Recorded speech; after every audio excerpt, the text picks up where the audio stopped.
Good afternoon, everyone, and welcome to MAS Tea Party. And we're so glad to have you join us today, especially for those that are present. And my name is Ian. I'm a year 2 student studying pure mathematics. So today with me is my friend. Her name is Dion, and she's doing business analytics.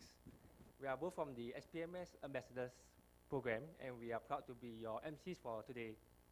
So for about the next 2 hours or so, you'll be hearing from your future professors who are here with us and what our Division of Mathematical Sciences have to offer. So for the guests that are here and for those watching through YouTube Live, we welcome you to ask any of your questions on Slido at #NTUMaths. So before we begin, our NTU President Subra Suresh has put together a short video for us. So let's hear what he has to say. I'm delighted to welcome you to NTU Singapore. Where you spend the next few years of your life is one of the major decisions facing you. So, my one piece of heartfelt advice: choose the university that offers the best fit for you. Many universities may look similar, but here I would like to outline for you NTU's distinctive strengths and how they differ from the rest. You will be educated at a university that is recognized globally for its excellence in education and research. Recent rankings place NTU 13th among universities in the world, and for the 7th consecutive year, first among the world's young universities that are under 50 years of age. The COVID-19 pandemic has reinforced the role of universities in providing critically needed and timely information, scientific know-how, and support to policymakers and governments. We aim to be a great global university founded on science and technology, nurturing leaders, and creating societal impact through interdisciplinary education and research that we offer. To accomplish this goal, we launched an important initiative, our 5-year strategic plan, NTU 2025, earlier this year in January. The NTU 2025 strategy, or simply NTU 2025, is the culmination of a year-long effort to shape the university's growth as well as its national and global impact. NTU 2025 will establish specific pathways and initiatives to strengthen NTU's 4 core pillars: education, research, innovation, and community. Educating and training the next generation of thinkers, innovators, leaders, and lifelong learners is central to our mission. We will intensify our focus on interdisciplinary approaches across both education and research, and expand holistic learning opportunities for students through new interdisciplinary programs, new learning spaces, and models that tap into advances in the science, art, and technology of learning, new industry-relevant modular continuing education course offerings, and synergistic integration of NTU's unique strengths with the unique capabilities of the National Institute of Education, or NIE, and the National Institute of Early Childhood Development. Through this effort, the university will provide greater breadth and depth of intellectual, social, and cultural nourishing that prepare NTU students for impactful service and global citizenship.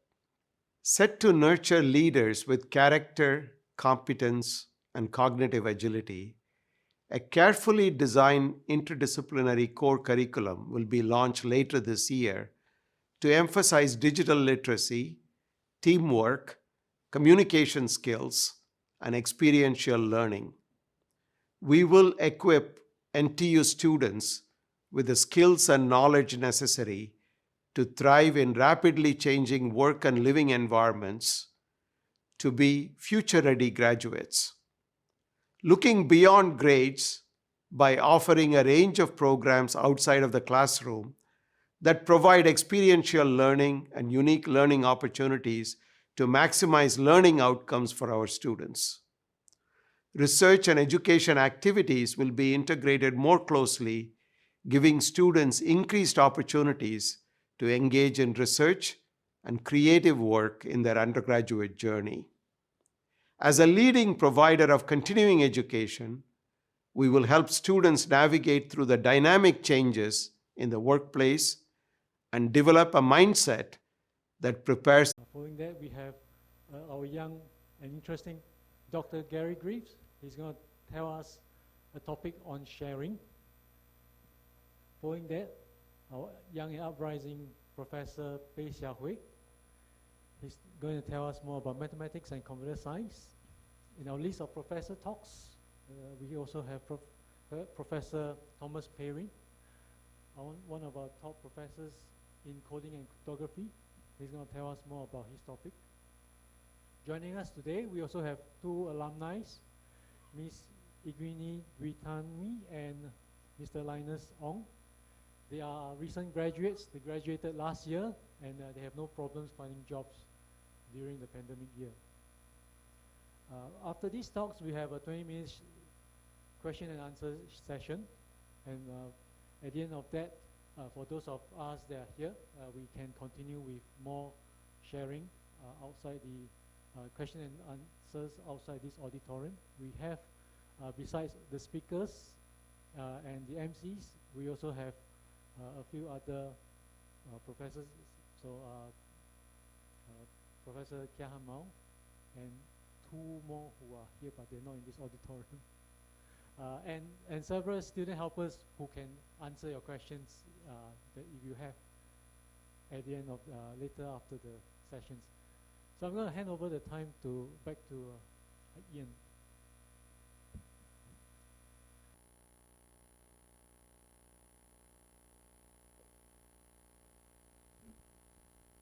Thank you, Prof. Chan. Your speech reminded me of the days where I was making my decision. I was once like all of you sitting here listening to the tea party. So, well, next our honor speaker for the day will be Associate Professor Ng Keng Meng, and he was my professor in year 1, and he taught me about math proofs and logic. So, he is the assistant chair and the deputy head of academic for MAS. Let's welcome Associate Professor Ng Keng Meng.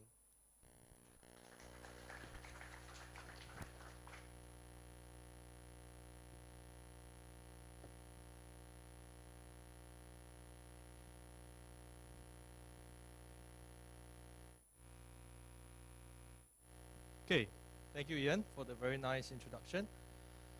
A very warm welcome to everyone who is able to come here in person. It's nice to be able to hold such an event after a long year where we've had to hold most of our events virtually. So yeah, welcome here, and also to the rest of you who are joining us online. So I'm Keng Meng. I'm in charge of academic affairs in mathematics in NTU. So if you have any questions, regarding the program or anything about academics, just feel free to ask me. Okay, so I've also give a talk at the NTU Open House. I'm not sure how many of you were there. I've touched briefly also on our programs, but that talk was a little bit more general. So what I thought I would do today is that I will instead try to give you a little bit more on the highlights of our program, and just to give you more information about how our program, what choosing a program can do for you. So just to start off, the reasons again to study mathematics is really varied. Maybe 10, 20 years ago, the world was quite a different place from what it is now. So at that time, studying mathematics as a major in university didn't really have, wasn't really that attractive as it is today. But over the past decade or so, with the development of these emerging fields of things like computing, computer science, data analytics, all this becomes more and more important. So mathematics also has become more and more recognized, especially amongst employers, as one of the key disciplines that they're actually looking out for. So part of the some of the main reasons why you may want to consider studying mathematics as a major. This includes also the double major programs. I understand that some of you here today are also offered the double major program. Okay, so obviously learning problem-solving skills. This is in mathematics, of course, we focus more on translating from a real-world problem and developing tools, mathematical tools, and as well as programming tools to help to solve these problems. So even though what you learn here, I think maybe our alumni later on will also touch on that, may not actually directly be related to to you in your career, because the career choices are really very different. But one thing that will help always is your ability to take a problem and break it down and solve it. And this will, of course, be a very integral part of our training in mathematics and the double major programs. Also things like transferable skills, which is a little bit less tangible, but also equally important, things like soft skills and hard skills, such as computing, data management, communications, decision making. All these things we also focus on in our curriculum. And of course, the most important reason is that virtually every career today in today's world requires mathematics, or at least the skills that mathematics brings with it as a key part in most of their roles. So sectors such as sciences, business, finance, and so on. Okay, I'll also touch on this a little bit later on. Okay, so if you are good in math, here are a list of some examples of some sectors that will employ our graduates. I will, if I have time later on, I'll also touch a little bit more on this. I understand this is one of the most common questions and concerns that many people have who might want to know something. So sectors which hire our graduates include finance sectors, and finance sector is a very big sector, of course. That includes investment, banking, and any form of risk analyst. Also insurance, which is the related sector. Insurance companies, of course, helps hires quite, is one of our main employers. That includes actuary. We actually do have graduates working in actuary. Things like risk management, of course, they need people to crunch the numbers. Statistical analysts, this includes things like surveying with things like Black Box, for example, AC Nelson. These companies also doing survey. Of course, we do have training in this area. Biostatistics, of course, is has always been requiring of jobs, and things like supply chain, logistics, for instance, due to the recent surge in online buying, things like Shopee, Lazada. I mean they actually do hire our graduates. GrabFood and things like this. They require. Of course, you don't work in the front line. You'll be working in the back end. Okay, if you prefer a more IT or computing-based roles, we also do have sectors there that our graduates go to. Being you can either choose to be a hardcore programmer or maybe just a data scientist, analyzing the numbers. Cybersecurity, for example, internet defense is of course a key emerging area right nowadays. I think later on, one of our speakers will also touch on this. And also, finally, the education sector. This is no longer a stereotype. You do not, and you're not forced to be a teacher if you study mathematics. This is no longer the case, but of course, a number of our graduates still go to this sector. Okay, so I hope you have an idea of how our graduates do. Okay, so some of the highlights of our program. I'll just touch on a few, and I'll elaborate on each of these points in the next part of my talk. So, how is our program different from, I don't know, other competing programs?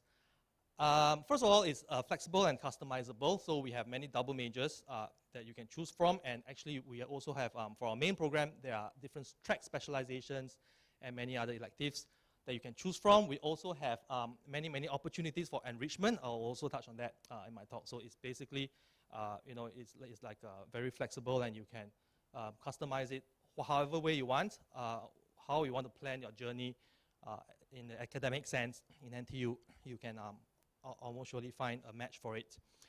Our program also is focused on being designed for students to be workforce ready. So we not only teach you the materials, we actually look ahead, think about what our graduates need, and design our curriculum accordingly. So as President Suresh has said in his welcome video, NTU actually is starting on a new 5-year program, and that includes redesigning, repackaging the curriculum. So under this new framework, we will have a lot of soft skills and breadth-wise requirements that you have to fulfill in your curriculum. So this will all go towards part of being workforce ready. And of course, NTU being a technological university, and long before even it was fashionable for students to do internship, we already have established long-standing connections with industrial partners. So we can also tap on that. We have a very good and strong career office that actually does that. Okay, we also have great opportunities for those who are seeking a challenge. If you want to go beyond the standard curriculum, academically wise, if you're looking for a challenge, we have some other opportunities for you. Because our courses in the university is all designed on the modular level, so it can sometimes be a little bit of hit and miss. Some lecturers maybe are better than others, but in SPMS, we are all dedicated, and we are all, very approachable. You can just see the few people sitting here today. We're all very nice, approachable, and more importantly, we're dedicated in our teaching, and we always try to constantly evolve our pedagogical methods, so you don't have to worry about, 20-year-old slides being used even today. Okay, and last one is maybe a little bit less relevant to you today, but if you're thinking of moving on to research, our faculty are all very strong and world-class in various research topics. And again, some of our speakers later on will also touch on some of these areas. Okay, so the first thing I want to highlight is to give you more in-depth of our program. I've mentioned that it's flexible and customizable. So what do we mean by that? So this is an overview of all the programs that our division or department, mathematics department, is involved in. We have 3 double majors. You can do a double major in math and econs, or with computer science, or with physics. I think most of you here already have an offer, so maybe this is less relevant. But this is just basically an overview of the programs that we are involved in. In our main program, again, we have this this choice of 4 specialization track. You can choose from 1 out of 4. And we also are involved in partnership programs with other schools, the data science and AI, with the School of Computer Science and Engineering, and the Econs and Data Science program, also with Computer Engineering, and with the School of Social Sciences. Okay, so first I'm going to touch on our main program, the single major BSc Honours. So the program total is, the requirement under the new framework is 129 AUs. All our courses are rated with an academic unit. So most courses are either 3 or 4 AUs. And that works out to be roughly 36 modules in total over the whole time that you are here. Of course, plus minus, because each module is different number of AUs, and it depends on how you plan your program. But that's roughly approximately 36 modules altogether. And the main highlight of this program is the flexibility and customization that you can put in. So after your 3rd semester, you can choose from one of the 4 tracks of specialization. So you can choose either the applied math, stats, business analytics, or pure math. I think maybe a lot of you already know of this. For the applied math track, it's basically it's especially designed for students who might want to learn more about how you can use mathematical tools and models to solve real-world problems. So you have some programming components, but your courses will be more or less dedicated towards this particular direction. In the stats track, if you choose the stats track, if you think that specializing in the analysis, interpretation of numbers and data is for you, then you may want to consider doing the stats track. It's also a very popular track. It's in fact our most popular track, the stats track. But of course, it's not as simple as just taking numbers and then just putting bar charts, right? Statistics is far more than that. So you will learn different kinds of statistical analysis you can perform depending on different kind of situations or the reporting that you may want to do. The business analytics track is a partnership with the Nanyang Business School. So here we want to, is for students who are kind of interested in running data analytics software tools and try to help the businesses to give insights to businesses and try to chart their directions. So it's basically data analytics to help businesses to grow. And lastly, pure mathematics track. If you are really hardcore and you are interested in learning more about the theory behind all the other stuff, then of course the pure math track may be for you. And there we focus more on abstract structures and objects. Okay, so this is a brief overview of our 4 tracks. Now for our double major programs, I think again our speakers later on will touch on them or briefly also. So I'll just also talk about them briefly, since I think some of you here are maybe interested, maybe offer one of these double major programs. So the first double major is that with computer science. This is joined, of course, with the School of Computer Science and Engineering, and the total number of AUs here is 143. So you can see it's not actually double. Double major doesn't literally mean you do like two degrees. That roughly works out to about 42. So your workload will actually, of course, be a little bit higher, and you may need to overload in some semesters. But this is quite common, and of course, this is for students who want to be trained in jobs that require sits at the interface between mathematics and computer science. So, for example, jobs from theoretical computer science, cybersecurity, financial modeling, and data science are examples of such jobs which require a strong combination of skills, mathematical and analytical skills, as well as computational skills. These are examples of 4 specializations you can choose should you enroll in this program. Okay, so it's a little bit different from tracks. Tracks are native to mathematics, but this is more of a math and comp science.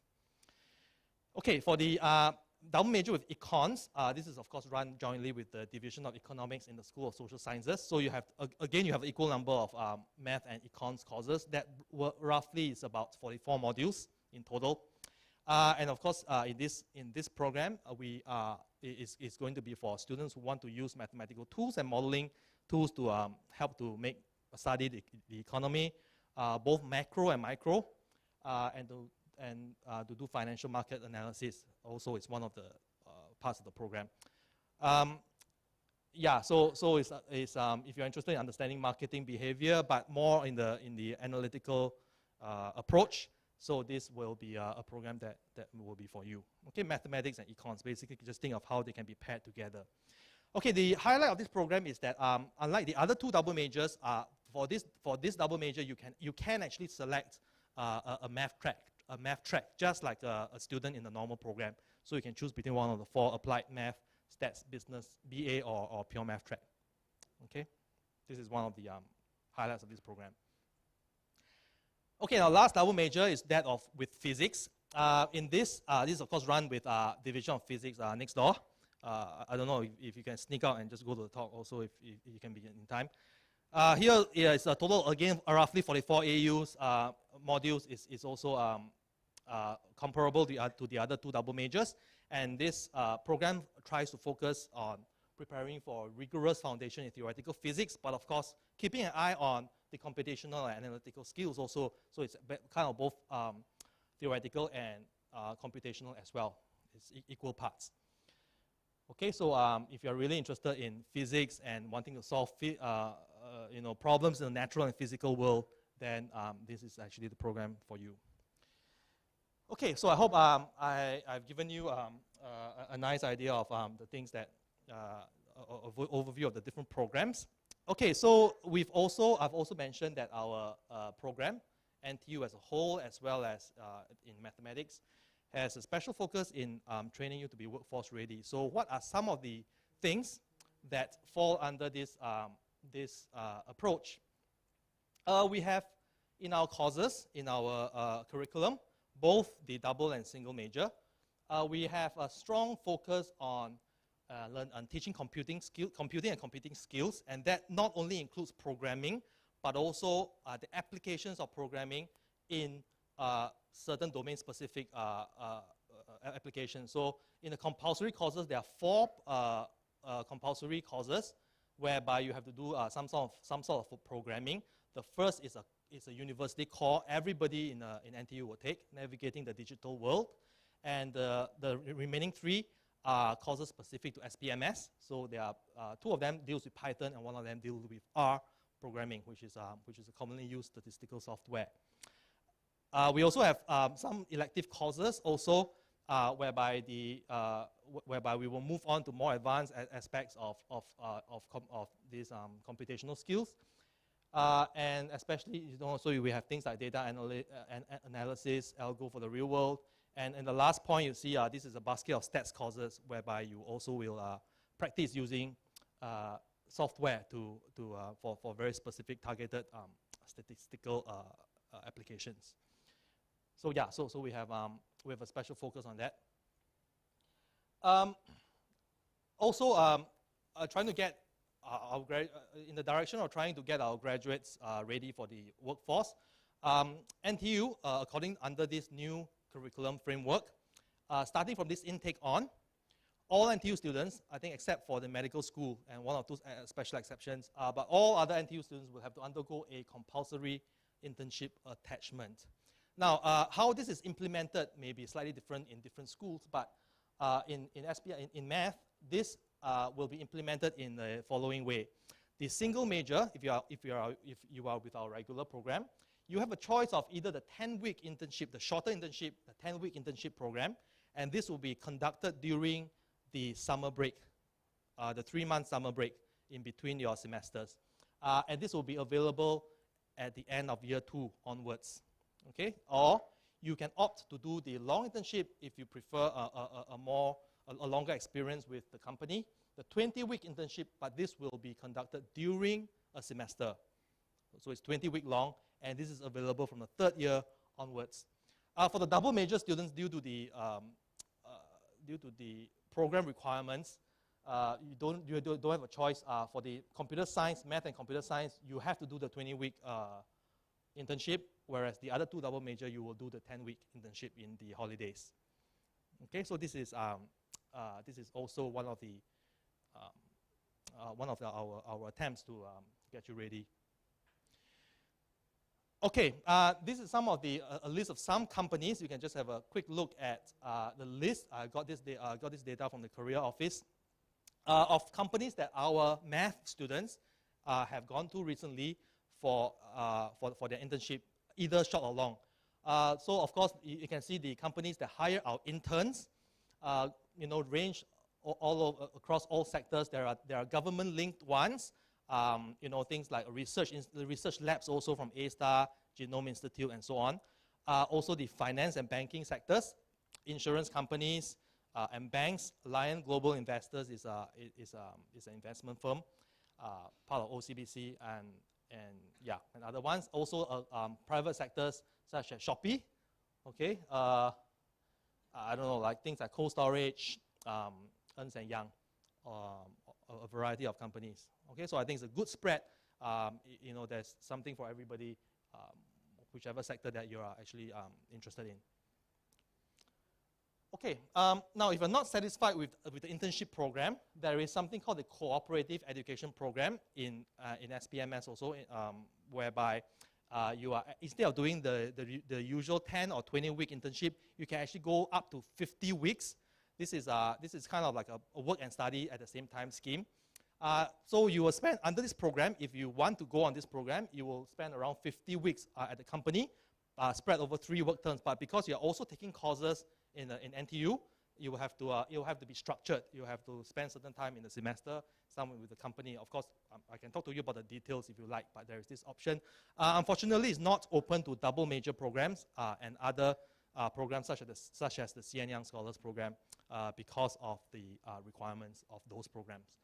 So it's only open to single students enrolled in the major, in the single major. Okay.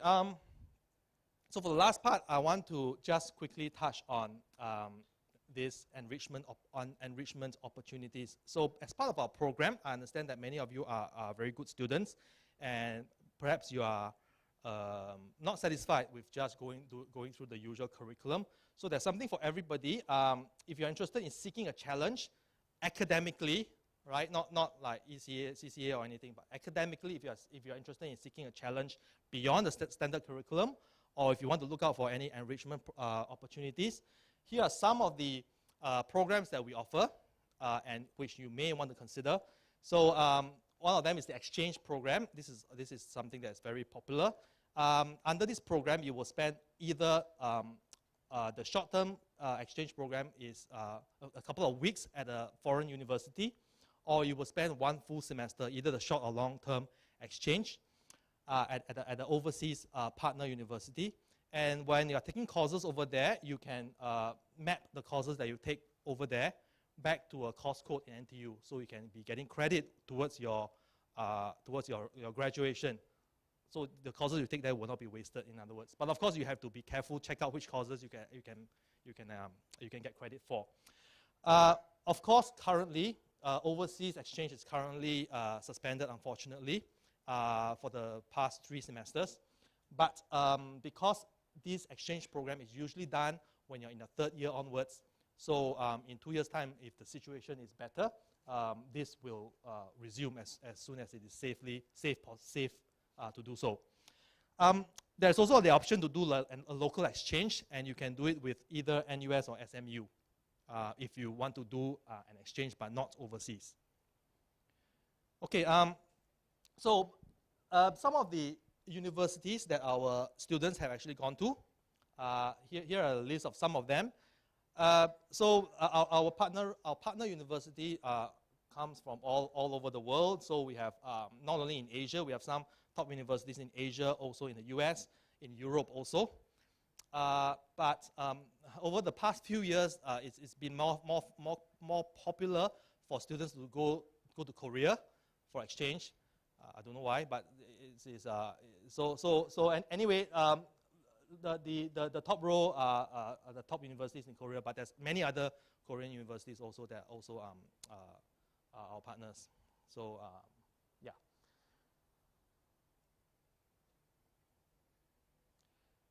Additionally, if you are looking for a challenge academically, there are other research opportunities. Maybe it's a little bit too early for you to consider it now, but these are programs that are available to you, in fact, as early as starting from 2nd year onwards, whereby you may want to do a research project with a faculty or professor of your choice. And we have such opportunities run at different levels. So we have the supervised independent study, where you find a supervisor and you will read about independently about a subject that is not offered normally in a coursework. So it's kind of like an independent study module. Also, there's the undergraduate research experience, which is conducted in the special semesters in the holidays. Also at the division level. The Eureka is also a very similar program, but it's run at the university level. And of course, the division runs the final year project, which takes 1 year. And there's the Odyssey program, which is run at the school. So just to give you a sample of the Odyssey research program, it is actually run during the special terms. In other words, the holidays. And this program actually brings together like-minded, because it's run by the school, so there will be participants from physics and chemistry, and they will group together just students who are interested in scientific research for various discussions. So even though the main bulk of the program takes place during the semester, the semester break, but the program actually runs for the full year. You will participate in things like academic competitions, and up there is a research the poster presentation for the program, and there are talks conducted throughout the year.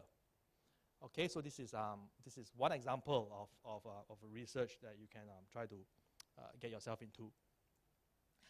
Okay, finally, if you still want to challenge yourself, there are these other versions of the coursework where you can consider. There's a supervised independent study, like I've mentioned. there's also special topics modules where you can where you can try to learn about an advanced mathematics topic that you're interested in, but which is not offered normally. There are advanced versions of some basic courses, so you can go beyond the materials that's being taught in the first year. So it's like kind of like an attachment to these standard courses. You can also kind of do self-paced, which is like an accelerated version. You can there are certain selected core courses especially in the first and second year, whereby you can do it in half the time, and you take your final exam in the mid-semester break. So you can kind of do twice the speed for the very good students. And we also hold international mathematics competitions. There's in fact one course that we run that is specifically on mathematical problem solving, which is for training students to take part in these math competitions. So that's it for my talk. Thank you very much. And if you have any questions, I'll take them. Prof. Chan and I will take them at the end of the session.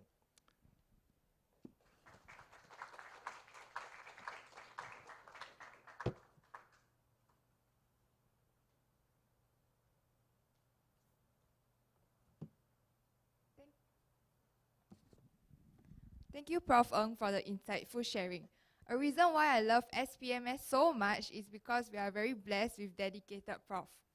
If you have any questions, do upload them on Slido, #NTUMath with the S at the back, and we'll answer any of your questions during Q&A session later. Next, we have Professor Nicholas Prevald. Professor Nicholas published 2 books in 2013, one on stochastic finance and the other on Markov chains. His research interest is in finance, insurance, and many others. So let us put our hands together to welcome him. Thank you. Thank you for the introduction. So my name is Nicholas, and I'm also in charge of coordinating the finance-related programs between our school and the Nanyang Business School. So talking about finance and mathematics, the equation is simple. Finance is mostly about prices. But what are prices? For us, prices are numbers. So finance is about mathematics.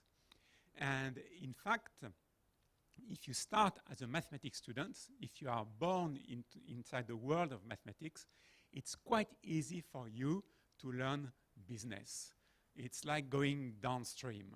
Doing the opposite, if you start from the business side and you want to learn the necessary mathematics content, that's something which is much more complicated. So that's why what we recommend, what I personally recommend, is actually to start from mathematics, even if you want to think of a career in business. And it's hard to think of a mathematics topic which does not have applications in the real world, and also which does not have applications within finance and economics. And for this, I have listed just a few of them, from statistics to computing, optimization, differential equations, but the list is certainly not exhaustive. And of course, in the recent years, we have seen the emergence of machine learning, artificial intelligence, and so on for financial technology, robo-advisors, and algorithmic trading, and so on. So, oops, yes. So what do we?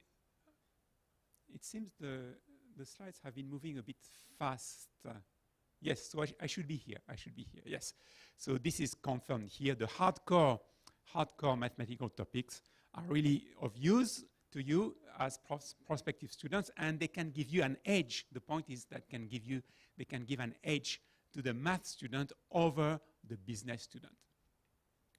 Sorry, I keep moving in the wrong direction. I see now. I got it. Yes.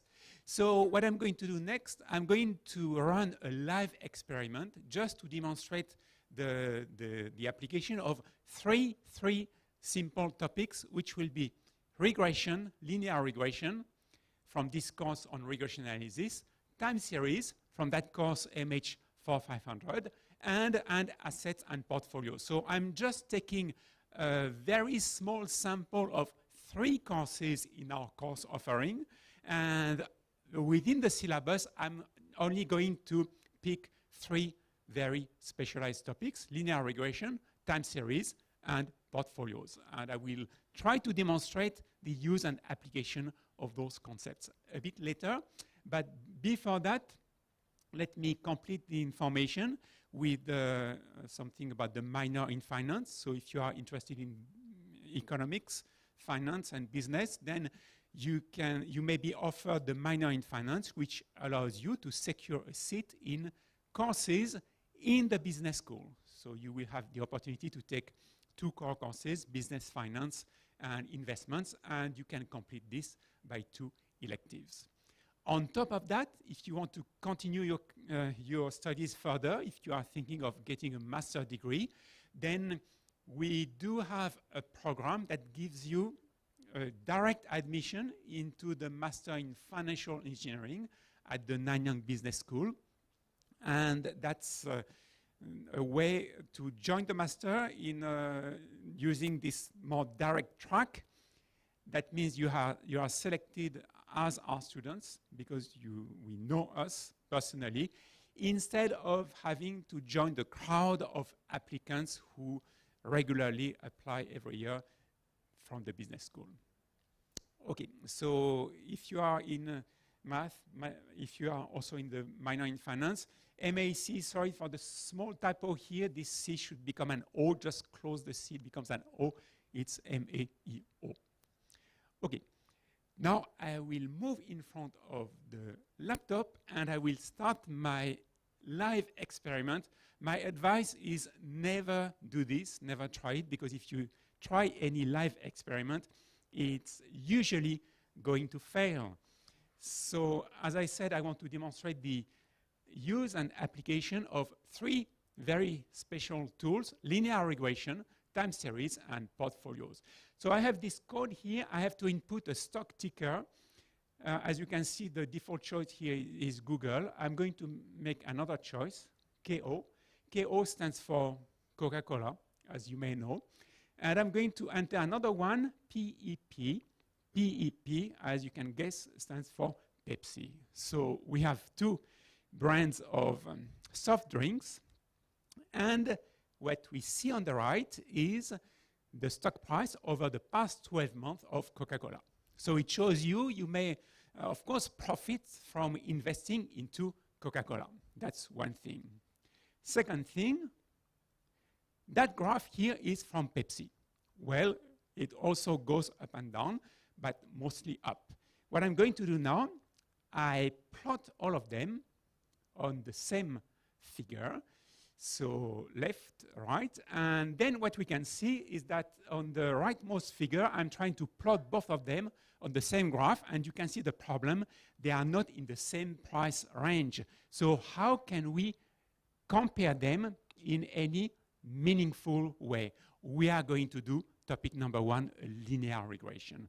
Linear regression is precisely the way to rescale them automatically on the same graph.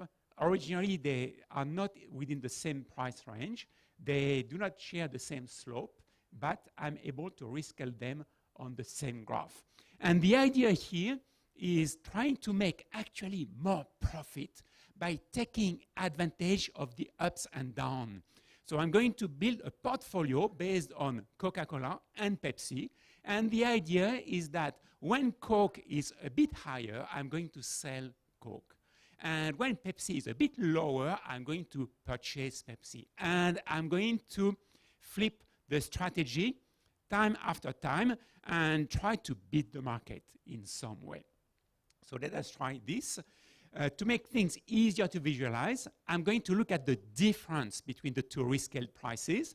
Positive difference means we are on one side, buy one, sell the other. Negative difference means we are on the other side. And that will give me the opportunity to look at the second topic of application, which is an application of time series. So now this is a time series. We only have to focus on the positives and the negatives. And this time series is very nice. It has the stationarity property. So we can actually automate everything and do a test, a statistical test of stationarity, which will tell us that this time series is a good one in the sense that it goes up and down in the way that we need to perform our trading.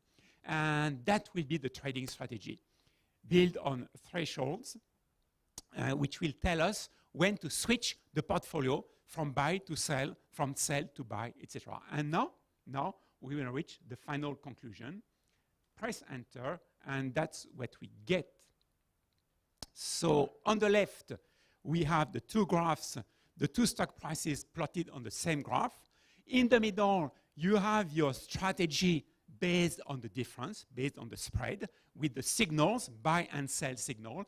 And finally, I'm not sure if it is very visible, but on the right, you have the black graph, which is the benchmark, 50% Coca-Cola, 50% Pepsi. It gives you this profit on the right here, black graph, which is a nice profit, 10 to 15%. If you use the strategy that I have just described, then you get the yellow graph, which is jumping until 130%. So there's a way, actually, through a clever strategy based on linear regression and time series to beat the market. That's the point I wanted to make. And I thank you for your attention. I will be there after the talks if you have more questions.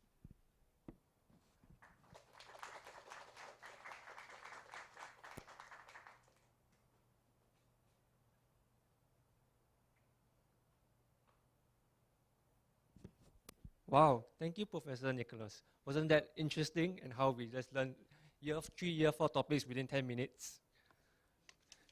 Next up, our speaker today is Dr. Greaves. He was my professor during multivariate calculus in the COVID semester. And even though the lessons were online, he made them really interesting for me, and it was really one of my most favorite modules. I'm excited as to what kind of brilliant topic he has in store for us. Let us welcome Dr. Greaves.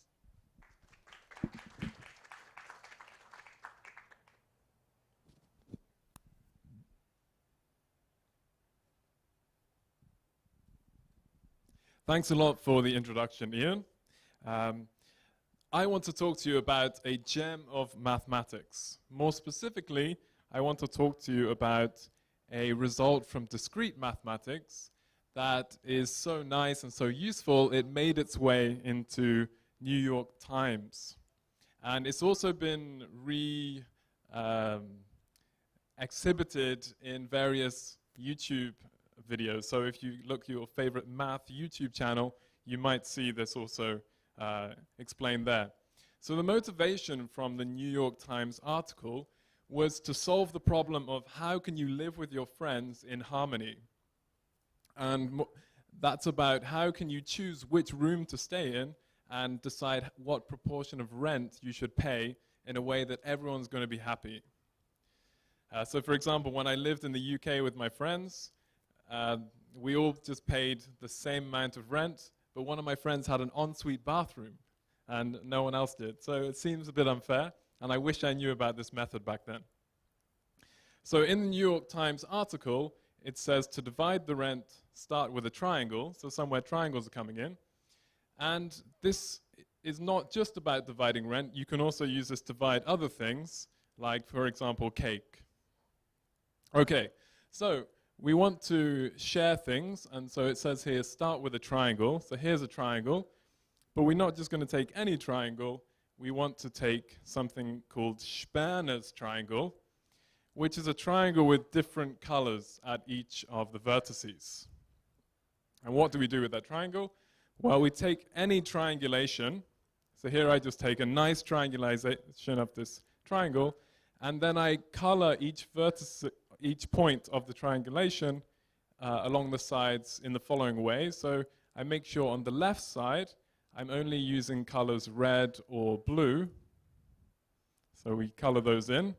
And then for the other two sides, I do a similar thing. So for the right side, I'm just going to use red and yellow.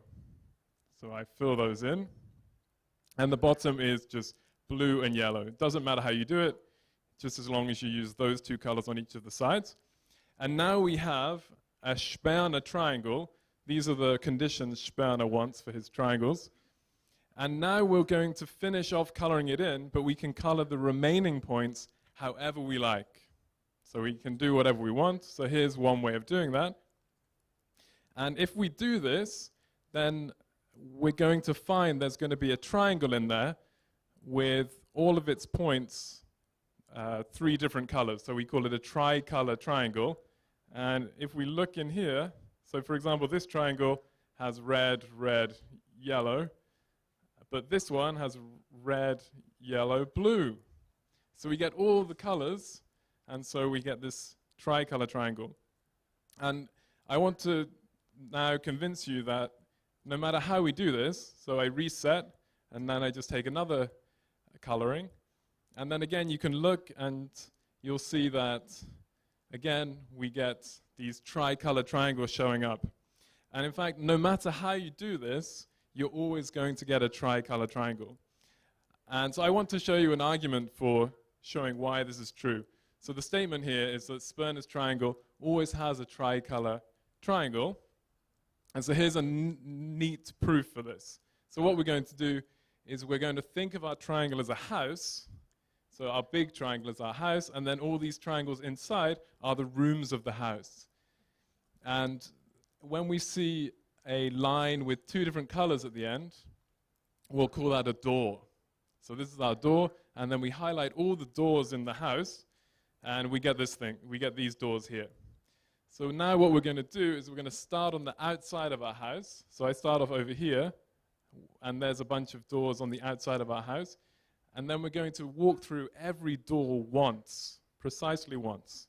So we can do that. So I start off over here, I go through this door, then I continue. And here I don't have any choice, I have to go out again. So now I'm outside the house, and then I can get back in over here. And I keep following this pattern, and then eventually I get stuck. So when I get into this room, you see that there's nowhere for us to go. And this, in fact, is a triangle that has 3 different color vertices, which is what we're looking for. And so this will always lead us, we're always going to end up getting stuck in such a triangle. So this is the triangle we're looking for, tricolor triangle. So why does this happen? Well, first of all, the first thing to realize is we have an odd number of doors here. So this means that if we start on the outside and we go in and out, every time I go in and come out again, I've used an even number of outside doors. So if there's an odd number of doors, then once I finish using those doors, I must end up on the inside of the house. So why is there an odd number of doors on the outside? Well, here's a quick way that I'll briefly try to convince you. So you can just start off with this kind of line at the bottom with just blue and red on it. And we can get the line at the top by adding points. So here I start with 1 door, and then I add a point somewhere, and I still just have 1 door. So this adds 0 doors to the total, and then I add another point. This now just puts 1 door in the middle, so I add 0 doors again. I put another point, add 0 doors, and if I add another point in this way, it adds 2 doors.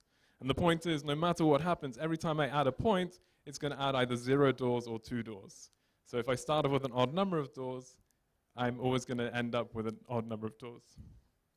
So that's one thing we need. The other thing we need is the different type of triangles we have. So no matter what our triangles are, it's either going to have 0 doors, so what, for example, like these 2 triangles at the top, or 1 door, which is the tricolor triangle, which is what we're after, or it's going to have 2 doors. So there's an example at the bottom with triangles with 2 doors, and there's no way you can have 3 doors. So you can think about this yourself, why you can't have 3 doors. And so because this is the case, if we have a triangle with 2 doors, when we go in, then there's just one way to go out. We continue moving through the house, and we end up leaving.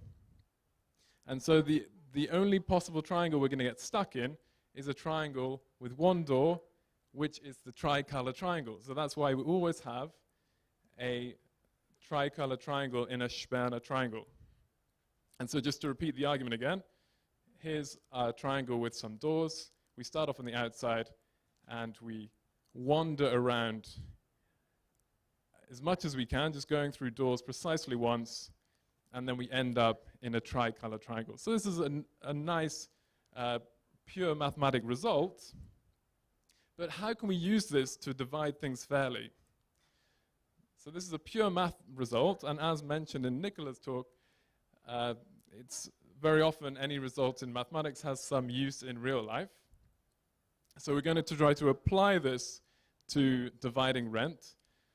So here we have 3 friends that want to rent a house together, and they want to decide how much rent they should pay and which room they want. And so we call them A, B, and C, or Ashwin, Brett, and Chad, as used in the New York Times article. And then we start off with this triangle. So here we have a triangle, and what we've done is we've labeled it with A, B, and C, so that every triangle in the triangulation has A, B, and C as a vertex. So I have, if you just look at any triangle, so here's a triangle, I have A here, B here, C here. So each letter is on a vertex of each triangle. Okay, now we're going to go around in this triangle and ask the corresponding person a question. So I'll start off with this vertex here. So I'm looking at B, which means Brett, and I ask that person to decide which room they want based on a rent distribution indicated by the distance from the different sides. So here we have this vertex B. It's this distance from the yellow side, this distance from the blue side, and it's 0 distance from the red side. So that means they're going to pay, the person in the red room would pay 0% of the rent, the person in the blue room would pay 80% of the rent, and the person in the yellow room would pay 20% of the rent. So we asked Brett, which room do you want? And so it's kind of obvious he's going to choose the red room because he doesn't have to pay any rent. So we assume that this is always going to happen. So here we ask Chad, which room do you want? Well, the red room's free, so they're going to choose red, and so on. So A, we ask Ashwin, where do you want to stay? It's free in the red room, so okay, we'll choose the red room. And so we continue around the outside, and you can see we assume they're going to choose the free room. And now we look at the inside points, and we do the same exercise. So now we look at this point here, and this means we ask Ashwin, which room do you want to stay in? And we have this distance from yellow side, this distance from red side, this distance from blue side, which corresponds to this proportion here. So 20% of the rent if in the red room, 60% of the 60% of the rent from the blue room, and 20% of the rent in the yellow room. And so here, it's kind of fair enough. It's not really obvious which one Ashwin will choose. Maybe it depends on which room has an ensuite or the best view or a balcony or some nice property. So in this example, Ashwin, say, chooses the red room, and then we go over to this vertex here and we ask Chad which room do they want based on this rent distribution. And let's say Chad chooses the blue room, and now we've found our tricolor triangle. So this means that for this rent distribution, Ashwin wants the red room. For this price distribution, Brett wants the yellow room, and this price distribution, Chad wants this room. And so we can kind of average what their rent is. So we choose a point in the middle of the triangle, and that will give us a rent distribution and a room distribution where everyone should be happy. But you see, we had to slightly modify what their rent percentage was. And so if that doesn't satisfy, then you can simply triangulate this smaller triangle and then continue the process until it becomes negligible what the change is. Okay, so that's a mathematical gem I wanted to talk to you about. Thanks for your attention, and that's all from me.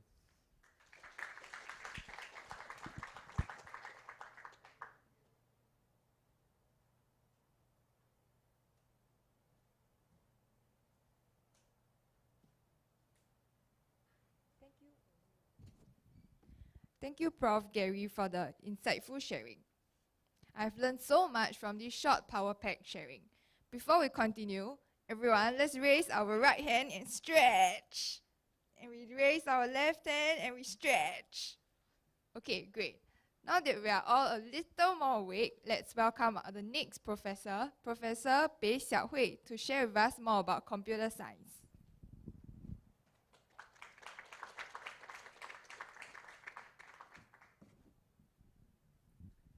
Thank you very much. So thank you for the introduction. We just had a great presentation by Dr. Griff about run sharing. But today my talk is going to be less technical, so I will discuss the relation of mathematics and computer science. So first, we ask ourselves, so everyone knows what math is, but what is computer science? For the past few decades, computer science has really been everywhere in our daily lives.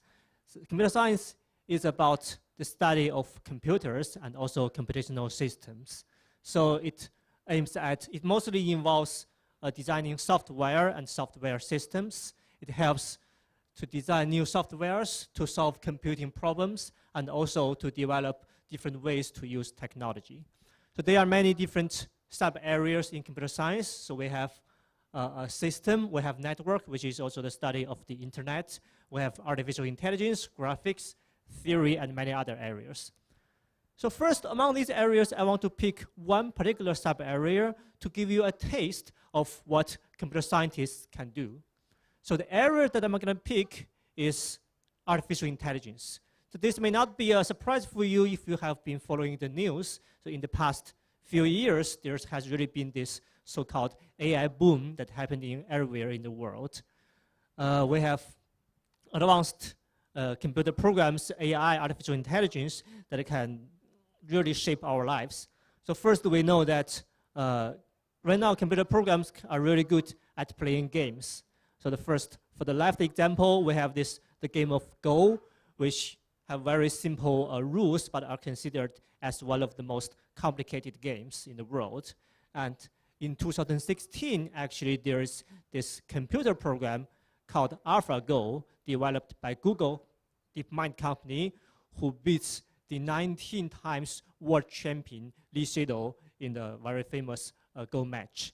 So not only the game of Go, computer programs also learns to play other type of games, like in the video games, this is called the game of StarCraft, and also in the poker. In all of these games, right now, computer programs are able to beat the top level professionals very handily. So these are about games, but besides games, computer programs, AI, are also good at, have also shaped our daily lives.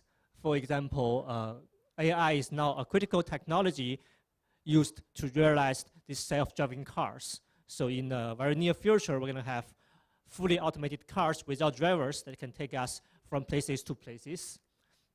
AI can also help us with healthcare. The applications involve diagnosis or treatment recommendations. And finally, in recent years, there has been AI has transformed and greatly advanced the technology, the area of natural programming, natural language processing.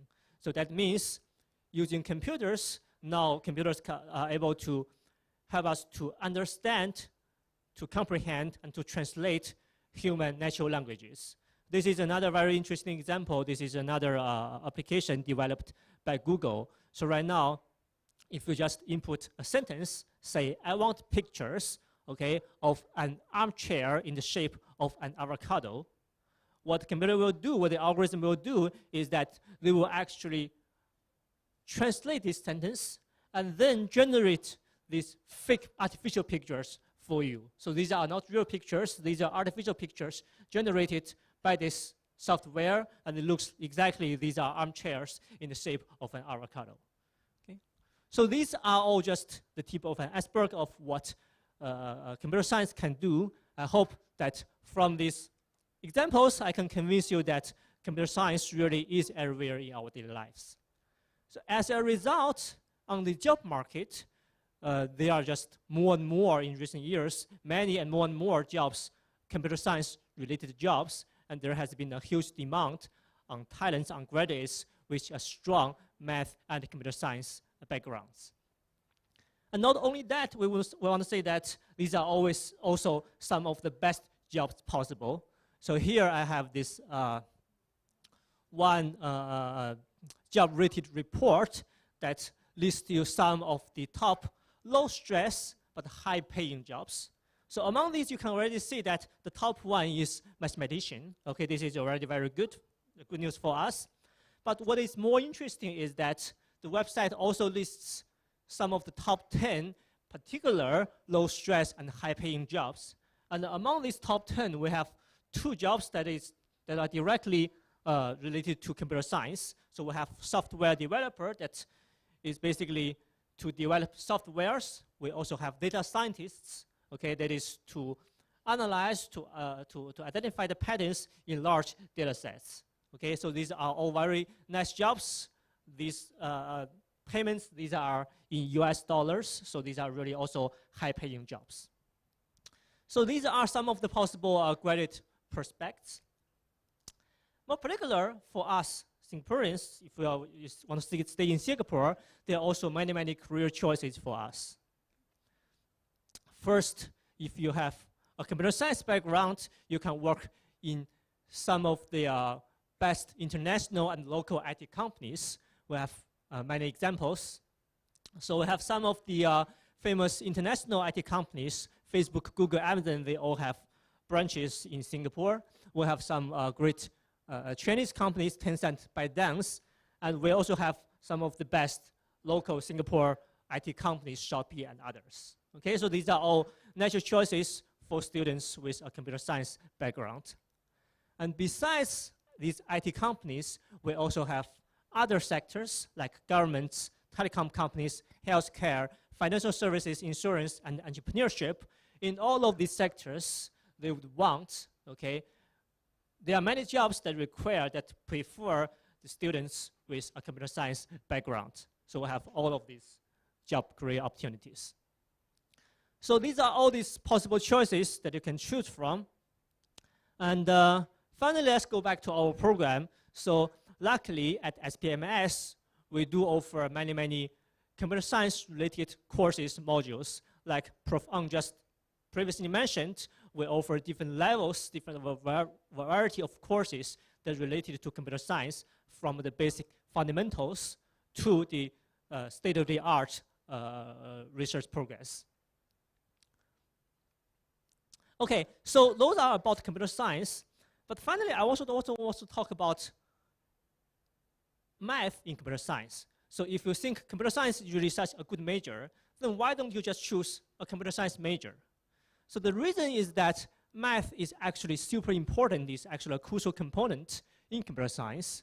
So basically, we know computer science has its own languages, okay, the computing language, which are actually very abstract. So they're going to use symbols, they're going to use punctuations, they're going to use single words to model, to represent commands, process, or simple logics, okay? So for someone who doesn't have lots of experience in this area, this could be very challenging.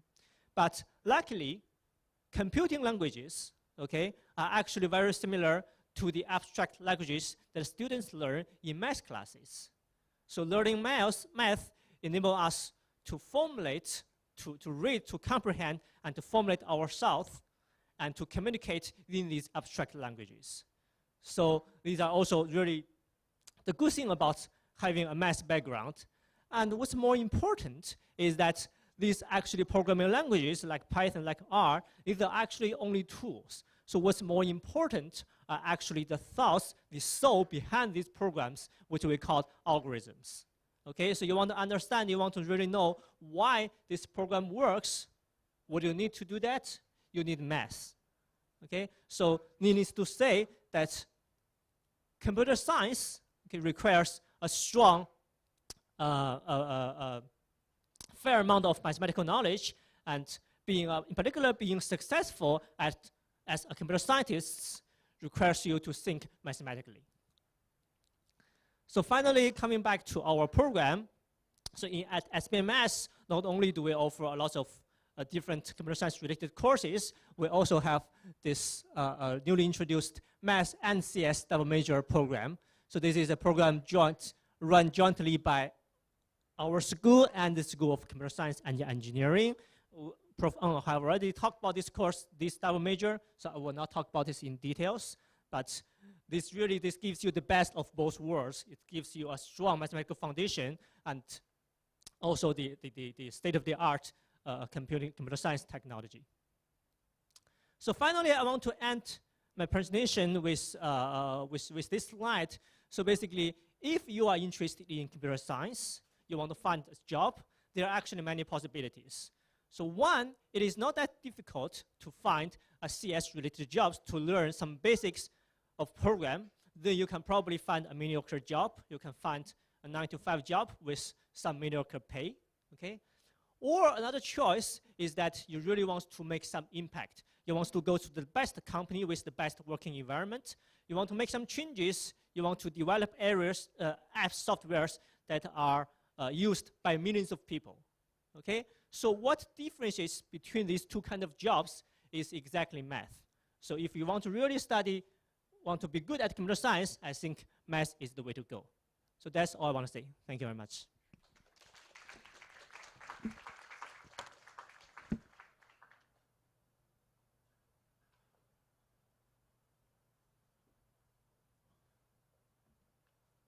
Thank you, Prof. Testing. Thank you, Prof. Bay, for the insightful sharing. Now that we know how math is used in computer science, up next, we have Associate Professor Thomas Perrin, who is one of NTU's top professors in cryptography. He has represented NTU in various coding competitions, one of which is the CAESAR competition, where his model, the Deoxys 2, emerged as the winner. Let's welcome him to share more about this hot topic.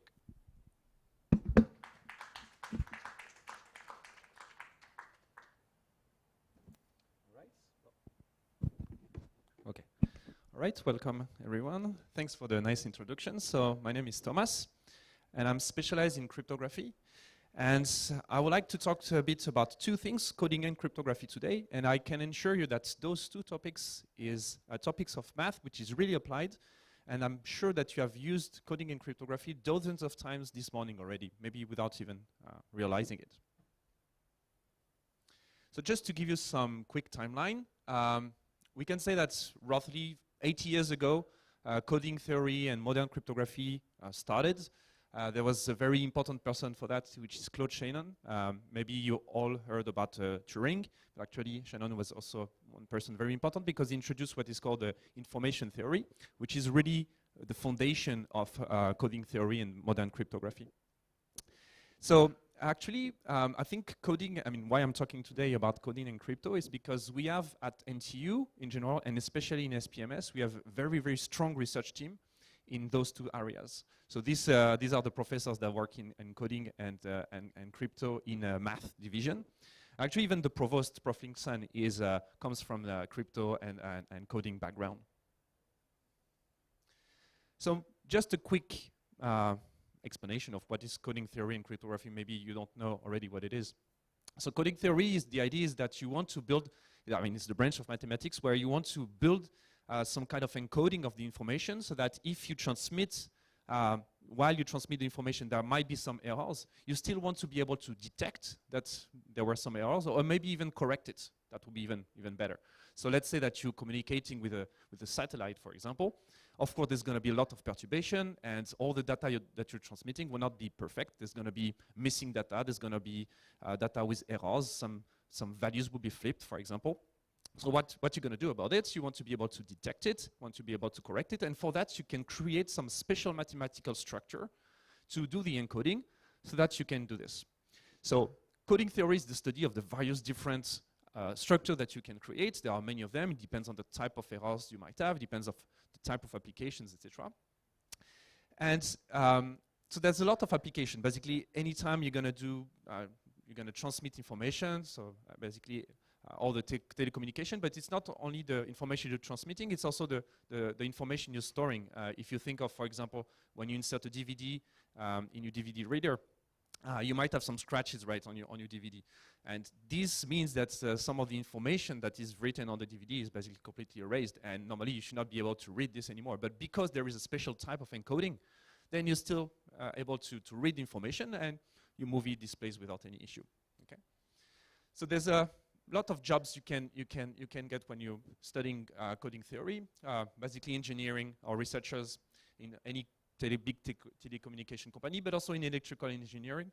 Aerospace, if you think of, again, communication with satellites, etc. There's really a lot of job prospects. And a very related topic to coding theory is cryptography. Why it's related? It's because in coding theory, you're trying to resist some random errors that might happen in your information, right? The information you're transmitting or you're storing. There might be some random errors and you want to protect against that. Cryptography is then trying to protect against an active person that is badly intentioned and is trying to modify your information or maybe read your information. Okay, so cryptography is the science of secrecy, basically. So you want to protect your data that you're transmitting, let's say emails, or if you're making phone calls, you want to forbid someone else that is not part of the conversation to be able to read these messages. You want also to provide authentication, for example, so you don't want anyone to be able to modify your email or your conversation without being allowed to do so. So this goes into the more general framework of cybersecurity, which I think, from my perspective, is right now one of the the biggest hiring domain in science right now. So cybersecurity is really booming. It's honestly not stopping. It's not going to go away, unfortunately. We still have a lot of issues. It's a very complex problem in general, so you're still going to have a lot of jobs for the coming decades. This is something I really believe. So many applications. Basically, you can work in very different companies. For example, you can, of course, you're going to have some cryptography in your computers. So as soon as you touch your phone, the phone is going to try to connect to the network. You have cryptography. As soon as you're going to do banking, you have cryptography. If you use your credit card, you have cryptography. If you use your car, there's a lot of electronics in your car, and you're going to have cryptography to secure all the communications inside. So medical devices, also you have now all this fintech technology that's also going to be using a lot of cryptography. So it's really a large domain that is growing ever. So the type of jobs you can get, again, is basically engineer or researcher in those companies, maybe big tech companies like Google, Facebook, Apple, etc. Can be also smaller companies, maybe security companies. Of course, banking is also a domain where they are searching for cryptographers and cyber security specialists.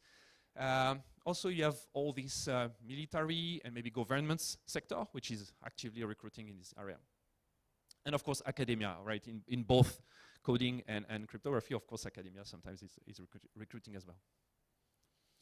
So, as I mentioned, we have, I think, a very strong research team in the world. I mean, when you look at the result that's all the researchers in NTU obtain cryptography, I think it's really good. That's one of the results I would like to highlight. So how is the cryptography that you're using in your computer, phone, etc., how is it chosen? Like, is it someone who just come with a new algorithm and then everybody use it? No, of course not. It has to be scrutinized. It has to be analyzed a lot by a lot of different people to really be sure it's okay. And only then you can put it in your product, because otherwise it's going to cost a lot of money to take it away if there is a problem. So what people usually do, what the community is doing, they are organizing competitions. So they say, okay, we need this new kind of primitive. We need this because we have some product demand for this kind of stuff. And so they launched this competition. Everybody can participate. And for example, one of them was the Caesar competition. And it's usually lasts for many years, like can be from 2 to 10 years. But this one was a 5-year competition. So 57 candidates in all over the world, from US, Europe, Asia, some from companies like Google, some from universities, MIT, etc. So really from everywhere. And actually, there were 6 winners selected at the end of the competition, and 3 are coming from our division. So 3 are coming from us in the entire world. So that was really, I think, a big achievement. There's right now another competition ongoing for another type of primitive. And it's still not announced what are the winners, but we have already 4 of the finalists, of the 10 finalists, which are also coming from the division. So really, I think the cryptography and coding part is really a very strong research in this division. And this is something you might be part of during your studies, because you might have the occasion to do some projects with us, for example, through the final project or independent study, etc. You can work with us, professor, on this very late, cutting edge research that we do. Let me present you some very brief research topic we're working on at the moment. One of them is lightweight cryptography. So maybe you don't know, but there's a big trend in computing now is that you're going to have smaller and smaller computing device everywhere. So you know all the big servers, etc. But you also have now a lot of tiny devices that you're going to have everywhere. For example, those RFID tags. These very, very tiny devices that contains an ID that you can query. And the problem that you need some protection because maybe some of the data that it's sending has to be protected. Maybe it's sensitive data.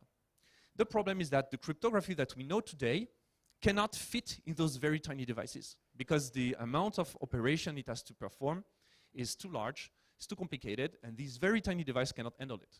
So you have to completely rework the cryptography, how it's working, the fundamental mathematical basis that is using to be able to fit in these very small things. So that's one of the topics we're working on. Another one is post-quantum cryptography. Maybe you've heard in the news, if you look at the like science magazines or blogs, etc. But one very big future technology that might come is quantum computers. So we don't know yet if quantum computers will be able to scale and will be able to harness all this huge computation power potentially. But the problem for us cryptographers is that if this comes a reality, if one day quantum computers can scale and really can be used, all the cryptography, I mean, a lot of the cryptography that we're using is completely broken. This is like catastrophic. It means that all the banking is down to its knees. All your emails can now be basically opened, can be read, and I mean, a lot of things in the world will completely scramble. So you don't want this to happen. So what cryptographers are doing right now is preparing in advance. So we're trying to build new cryptographic primitive, new mathematical concepts, so that we can still provide security even if there is quantum computers that are there. Okay? So it's a kind of preparing the future. And we have professors in our division working exactly on this topic. Another one is homomorphic encryption. I think this one is really one of the biggest booming area for cryptography, and it's very, very important for all of us. Because now we're using a lot our social networks, we're using, of course, a lot internet, and all our data is going to these big actors. It's being used, all this data is being used for their benefit. The problem is that we might want to still keep our data private, right? I don't want my data to be used without my consent, and maybe this data is private. I don't want them to know what is actually inside. Now, I understand that there is a business need for them to use the data. So maybe it is possible. The question is it possible for me to protect the privacy of my data, so to encrypt my data, and still they can use my data in some way to do their job and to provide me the service. It turns out that this is actually possible. This is a very, very big result that has been introduced in 2009. It's called homomorphic encryption. Homomorphic encryption, the idea is that you can encrypt your data, protect your data, and still you can do some computation on it. So even though it's completely encrypted, I don't know what's inside, I can still do some modification of the unencrypted data inside. And this is completely game changer because it means that now all these big service providers, they can use my data in a private way. They don't know what is inside, but they can still make some statistics about what is inside. So that's a lot. There's a lot of research going on this. And again, we have some professors in the division working on this. So maybe you can have like a final year project on this kind of topic. One last one. Yeah, this is something that's, I think it's all over the news everywhere. So cryptocurrencies, as you might know, Bitcoin is going bigger and bigger. The price of Bitcoin is going to sky-high levels. But actually, all the technology underlying Bitcoin and all the cryptocurrencies is based on cryptography and on mathematical concepts. So it's not just about the how much benefit you can, how much profit you can make with Bitcoin, but also it's about the technology. So the blockchain, how you can guarantee the security, what it can be used for. And those are like a very, very advanced and very, very interesting research topic in this area. And again, this is not going to go away. I mean, this is one of the technology of the future. And if you become an expert in this area, I'm guarantee you that you're going to have a very, very successful career, basically. So yeah, don't hesitate to talk to me if in case you are interested in any of this topic or more generally about cybersecurity. I'll be happy to answer your question. Thank you.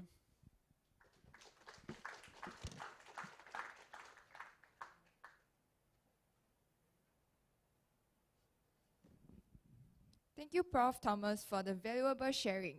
If you did not learn anything, give a thumbs up. Else, don't do anything. Great. I see that everyone have learned something. Okay, so for our final sharing, we are privileged to invite our alumni, Ingrid and Linus, to share more about their experience after graduation. So first, let's invite Ingrid.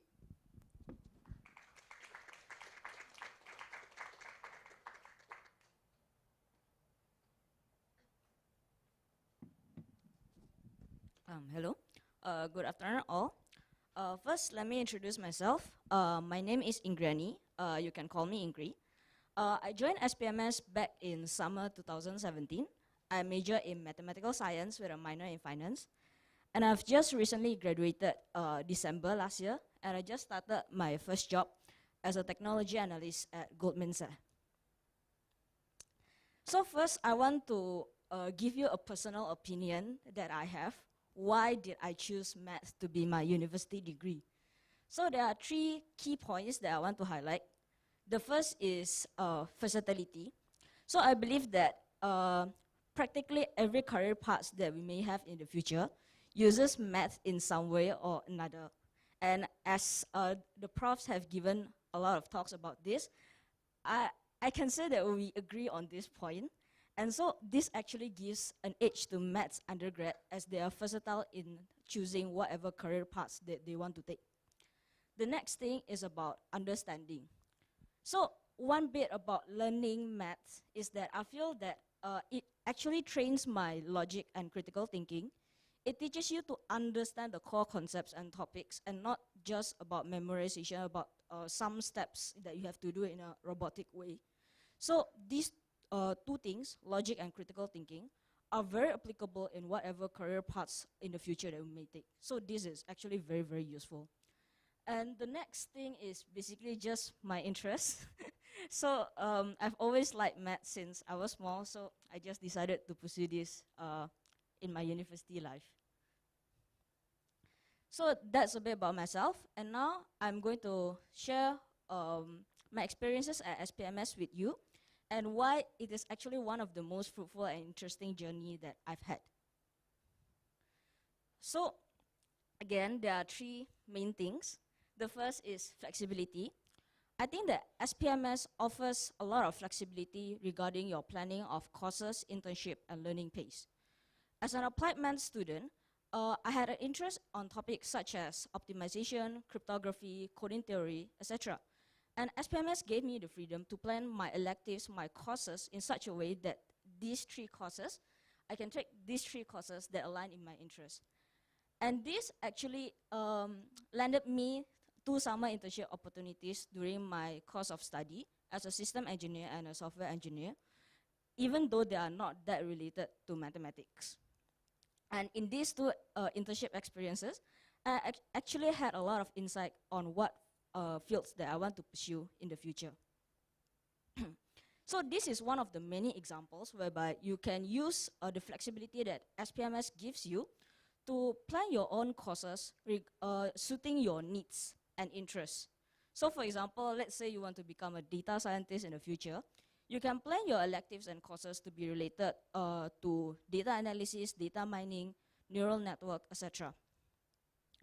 SPMS also gave me the freedom to plan my own learning pace, whereby I was able to graduate in 3.5 years, thanks to this accelerated baccalaureate program or ABP, compared to the normal 4 years. So another key thing about SPMS is the interdisciplinarity that it has to offer. SPMS offers a lot of interdisciplinary courses and programs. So for example, during my course of study, there's a course called Algorithms and Computing. This actually touches on subjects such as data structures and algorithms, 2 very important concepts that are present in computer science. SPMS also offers a lot of interdisciplinary programs, as Prof. Ng has mentioned. There are double major courses like math and economics, math and computer science, and there are also some special minors such as a minor in finance. So I took a minor in finance actually, and it gave me an interesting perspective on how maths can be applied in the finance world. And I agree with what Prof. Nicholas said, that it's better if you start from math if you want to go finance. I can really see why it is very beneficial for us. So this interdisciplinarity is actually very useful when you are looking for a job in the future, for example, because some companies are trying to specifically look for those interdisciplinary majors.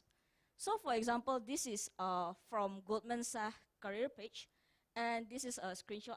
I don't think you can read off of this. So basically, they are looking for people who are strong at computer science fundamentals, mathematics, and also finance.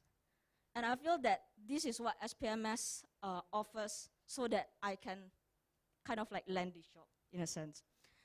And these courses and programs are very beneficial for me in my career now, because actually as a part of a global markets division, my job is not really that technical, even though I have to apply some computer science fundamentals, but I've also need to learn more about the functional or the business aspects of the company, and that is where my mathematical and finance knowledge come to play. And last thing is I just want to share about some challenging experiences that I had during my course of study. So I participated in a ICPC competition, so it's an international programming competition, and this is actually one of the highlights during my university experience, as I get to learn more about algorithms and also meet a lot of interesting and like-minded people along the way. So these people are not just from Singapore, but also people from around the world. And I also did some mini research project like Eureka and FYP, as Prof. Ng has mentioned. These two are kinda similar in a way, because you are asked to learn about this new topic, and this new topic may or may not be in your university syllabus. So you have to learn new things in a rapid pace. You have to pick new things up in a very challenging way. I actually did my Eureka with Prof. Perrin there, and it was a very fun and interesting experience. So overall, I really like these two projects, and it gave me an insight of what being a researcher is like. And yeah, it was very interesting, as my professors were there to help me along every step of the way. So that's all from me. My experience in SPMS was highly positive, and I encourage you all to join SPMS. Thank you. I will now pass the stage to Linus.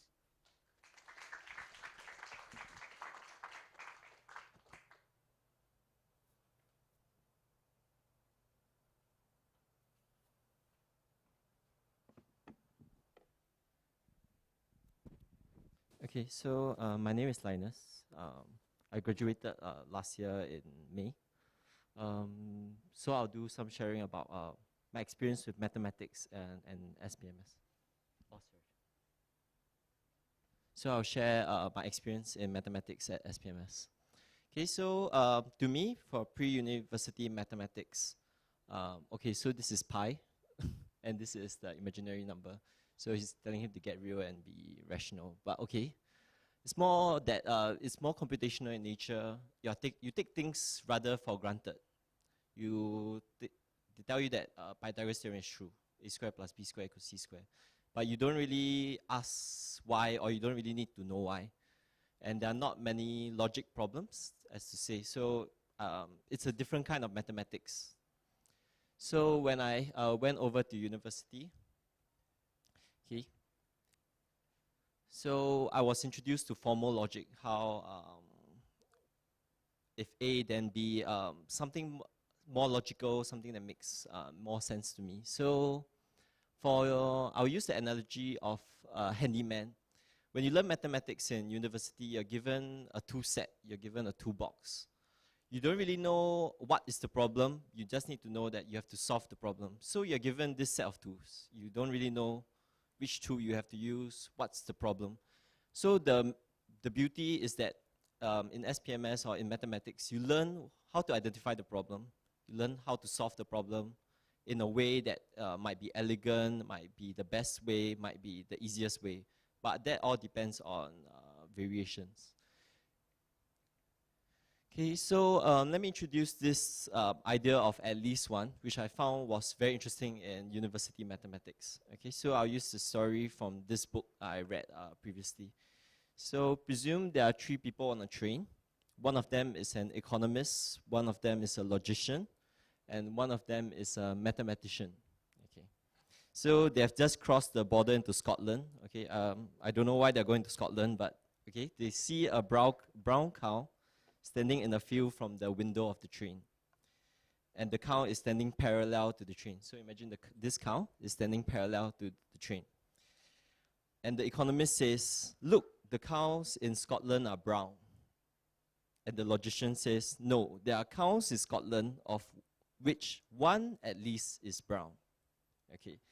And the mathematician says, "No, there is at least one cow in Scotland of which one side appears to be brown." So it could be that only this side is brown and the other side is not brown. But that's how precise mathematicians are. And this is funny because because this is how specific mathematicians really go on to. Okay, so don't be surprised to see this in your lecture notes, okay, that certain things are left as an exercise. And also, you see new symbols such as epsilon, but don't be afraid. Yeah, when you take Foundation of Mathematics and other various introductory courses, you'll be introduced to these symbols and notation. So another thing that I want to share is more of a question that I would like to ask everyone. So it's to challenge your assumptions, challenge how I ask the question even. So do you think it's possible to have a triangle with 3 right angles? Okay, so if you, before university, before learning mathematics, maybe you might think, no, there's no way, because a triangle is always 180 degrees. There's no other way. That's how we learn. But if you think about it, presume this is the globe. You have this triangle, this angles on the equator, and then this at the top. Actually, you do have a triangle. It's just that it's not on a 2D plane. So you do question your assumptions, and be it in life as well. Okay, when you receive information. Okay, so for post-university mathematics, I learned more than learning this. So actually, this is a fun fact as well. When you order pizza, actually there's one pizza might have more pizza than 2 pizzas. But it's more of this natural question that will come along when you study, after you study mathematics, after you go through university in SPMS. So what is the ratio between these 2 pizzas such that the larger pizza will always have more pizza? So when do you order 1 pizza instead of 2 pizzas to get more pizza? Okay, because the price most of the time is, the cost is higher for 2 pizzas. So it's not so much about finding the solution, but identifying what's the problem and how you can use it in the future. It might not always be pizza. It could be bubble tea or whatever, what's or not. Okay, so for career prospects, for me, it wasn't very difficult trying to find a job. So previously, when I tell my parents that I want to study mathematics, they will come to the conclusion, or the stereotypical answer will be, are you going to be a maths teacher? What can you do with a maths degree? Banking, the counter staff and all. So I share with them that actually, this is off the Career Attachment Office book or the statistics. So actually, quite a number of us go to information and communication, public administration and defense, financial and insurance, and so on and so forth.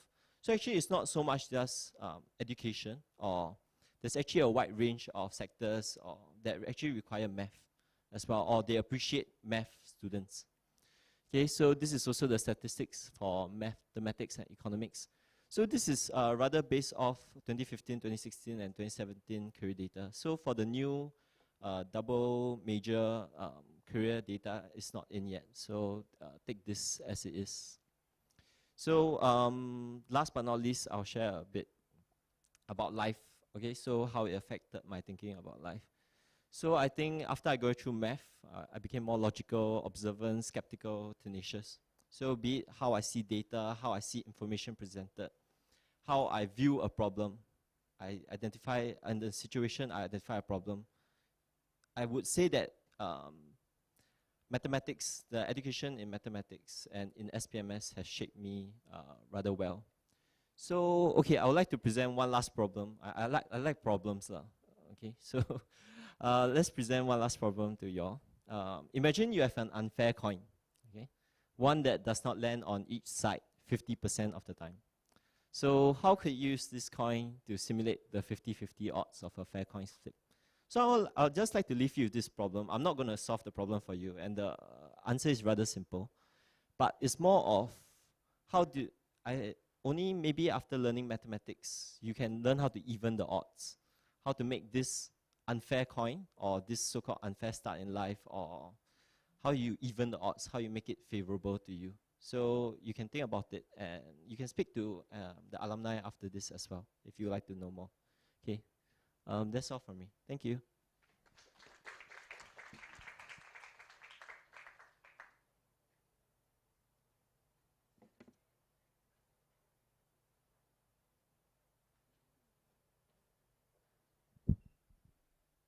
Thank you, Ingrid and Linus. There are indeed so many opportunities out there with a math degree. And you know, the possibilities are endless. I wouldn't know what's out there. Even I also don't know. Okay, anyways, it's now time for Q&A.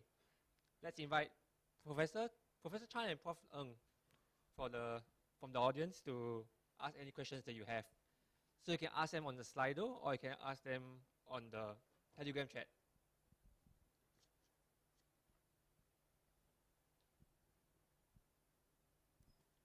Testing.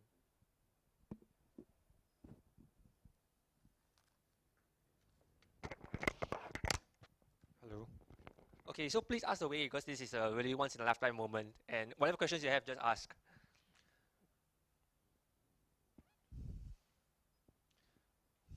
So if everyone scan the QR code, we can begin.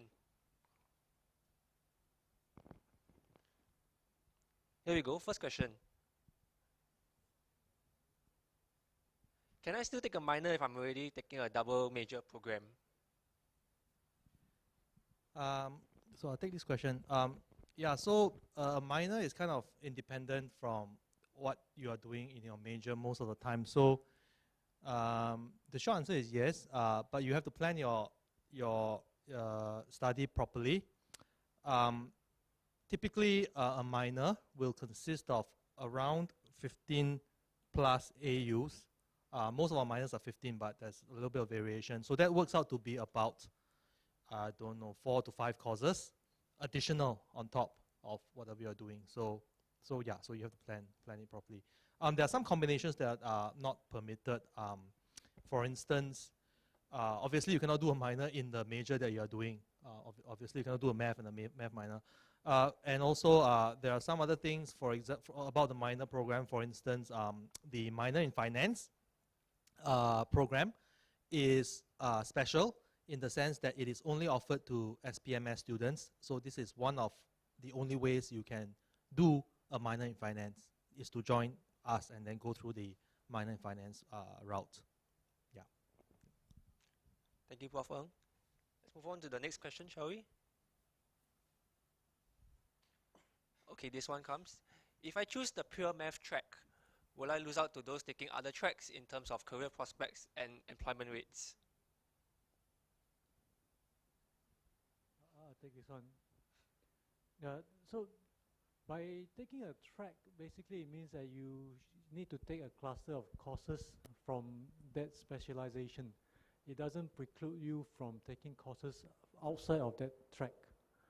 So if you are really worried, so it also depends on what career you have in mind. For example, if you want to be, you already have in mind you want to be a statistician, then you don't go choose a pure math track and then take fewer statistics courses than those in the statistics track.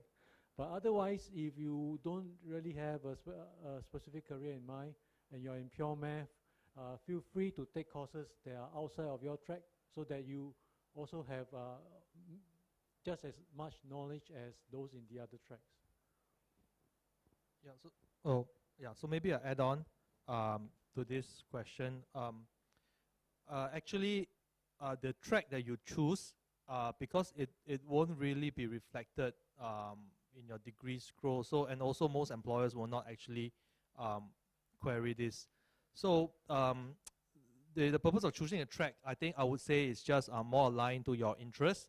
And like we said, is the program offers you flexibility in designing your courses. So yeah, so you should build your track and your and plan your electives according to that. But in terms of long-term career prospects and employment rate, right? That was a question. That the effect is a little bit less because during the interview you can just it depends on how you market yourself during the interview also, right? That just having a program in mathematics, you can say that, oh, these are the benefits I can contribute to your company and stuff like that. So yeah, so it's not really that important. I would say just choose it according to your interest. Thank you. Next question. Is there a program for studying quantum computing? I see someone is interested in this topic.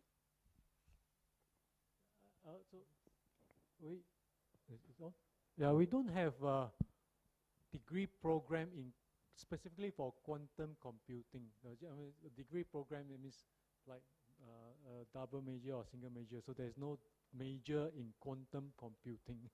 It's one of the emerging research areas. So I think it's not enough to give you a major in that.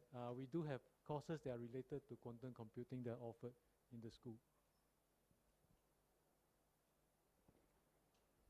Yeah, you can also, I think, because quantum computing is such a large field, in fact, our sister divisions in physics also has got some quantum physics computational, and also in chemistry. I'm not sure if they're offering those courses per se, but if you're really interested, I think that the way to go is to join one of these research programs, modules, and find a suitable professor and learn from him.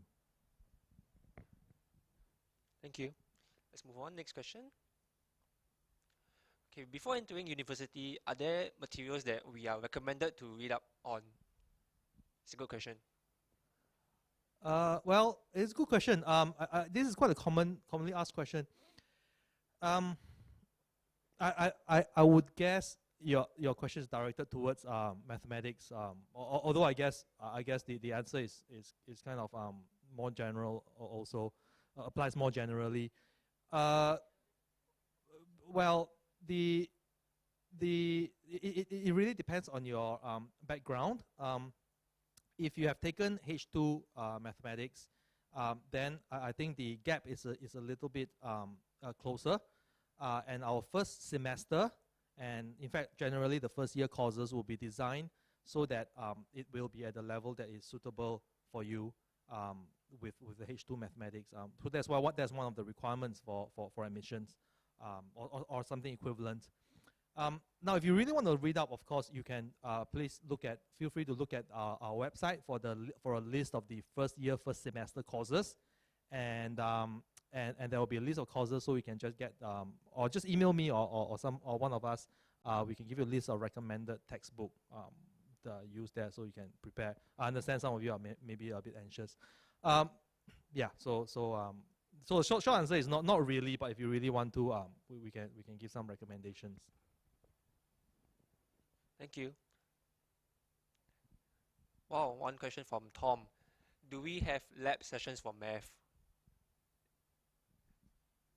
Lab sessions for math, I guess you mean computing lab sessions. The answer is yes. I think previously I've mentioned in the talk that there's a list of actually 4 compulsory courses that you have to take in terms of programming and computing courses, and there's a couple more electives. So in these courses, of course, you have to do actually practical programming. So you actually have to write codes and stuff. So yes, we have SPMS itself has got 3 computing labs, Lab 1, Lab 2, and Lab 3, with a capacity of like roughly 50 students. Yeah, so we have some courses that are conducted solely in the lab only, and there are some other courses where we have some theory and then some a few other sessions also in the lab. So yes, I'm not sure whether that question is because you want to have lab sessions or you want to avoid lab sessions, but they cannot be avoided completely. Yeah, there will be some compulsory lab sessions. Thank you. Let's move on to the next question. Someone asked whether there's a difference between the statistics track and the business analytics track. Okay, I can take this also. So like what Prof. Chan said earlier, you know, the fact that you have a track that you have to declare does not exclude you from taking courses in the other tracks. So that's the first thing to state out front. If you are on the statistics track, the only meaning that is of that is that there is a number of courses that you have to fulfill from a list of courses that are associated with the statistic track. So that particular list for the stats track and the corresponding list for the business analytics tracks is of course different.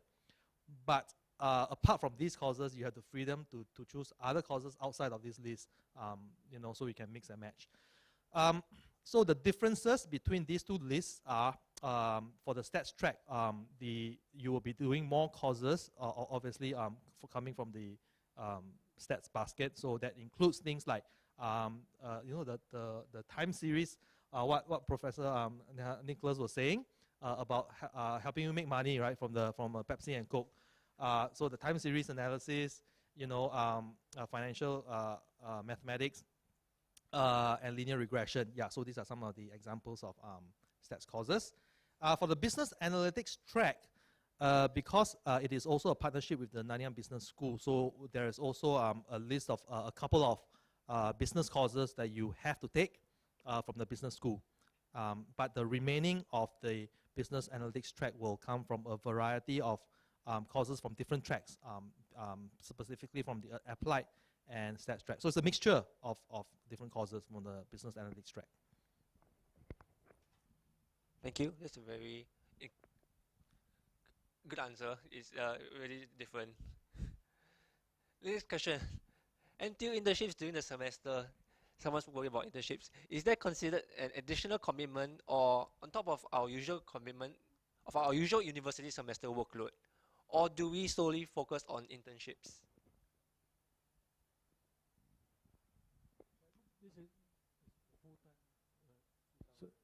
So for internship during the semester, basically you report to the companies. So you should be working full time at the companies. You should not be so official. You are not allowed to be taking courses unless you apply for it. So there are once a while some interns that actually they wanted to take some courses, but that's not the norm. So by right, you should only be reporting to the company and working for the company. Yeah, so maybe I also add on, the question is about whether it's additional commitment. So when you go on this internship program, right? So now internship, okay, so first of all, internships are compulsory now. So you can choose between the short internship 10-week in the semester break or the long internship during the semester. Now, the short internship is worth 5 AUs, 5 academic units, and the long internship is 10 AUs. So whichever or two you choose, you will be getting credit for it in terms of academic units.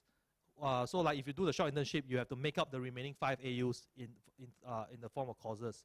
So it's not really on top. It actually goes towards your degree, the requirements for your degree. Thank you, professors. Let's have the last question. How is the weekly schedule like now with the online learning and classroom learning procedures in place? Okay, I can take this. So the weekly schedule does not change in the sense that the timetable is unchanged from past years. So a typical course, 4 AU course, will typically have 3 lecture hours and 1 tutorial hour. So that doesn't change. But of course, the format is now changed due to the COVID measures.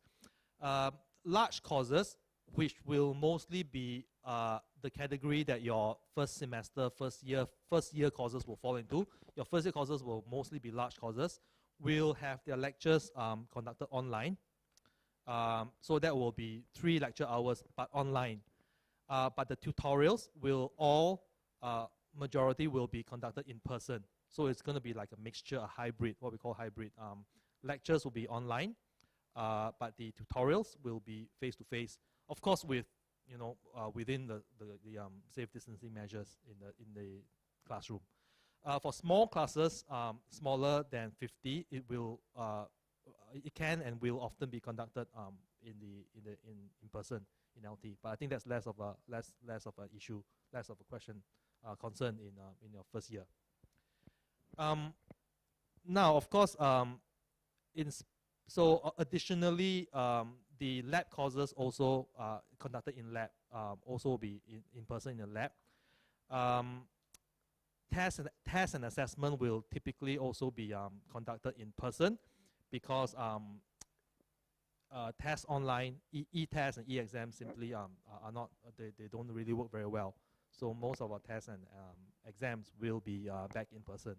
Yeah, so that's roughly what is going to happen in terms of coming to uni. Thank you, Prof. Ng. So if anybody here in the live audience, any questions that you want to ask the professors now, you can raise up your hand. You can do a quick one.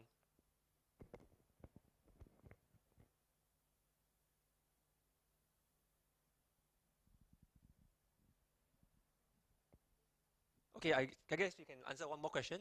Okay, last one. Are there any benefits if I studied H3 math before in JC?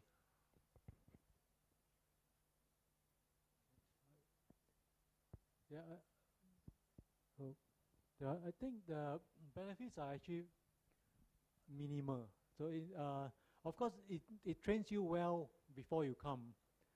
But in terms of the knowledge that you have gained from H3, will you have an advantage compared to those who don't have it? I think I would say the advantage is actually very minimal, because we train all the students from scratch again, and so the extra knowledge may not be helping you very much.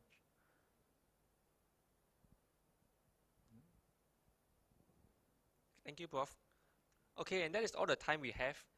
For other questions that you want to ask, or if your question wasn't answered, please ask them on the Telegram channel at NTU Maths with an S at the back. And thank you, professors, for joining us with the Q&A.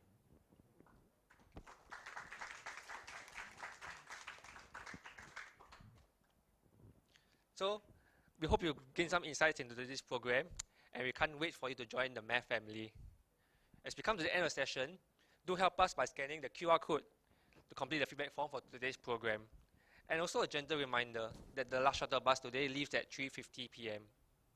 With that, I'm Ian, and my MC here is Dion, and today we thank you all for coming to join us.